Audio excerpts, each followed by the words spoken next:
يقدمون حتى الآن مباراة ممتازة، وعندنا لعبة خطيرة هلالية. هذه جول الهلالي عن طريق ليث المملكة وعن طريق الليث الهلالي. ناصر الشمراني من كرة حلوة، من كرة ملعوبة.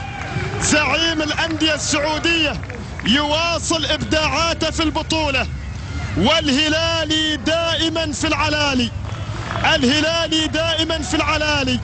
هذه خطورة ناصر وهذه كراته، ولاحظ التمريرة السحرية. يا سلام، استلام ممتاز وتمريرة ساحرة، فهدف جميل بعد ذلك من جانب الهلالي. ناصر، الله على سالم الدوسري والله على ناصر الذي أنهاها نهاية سعيدة.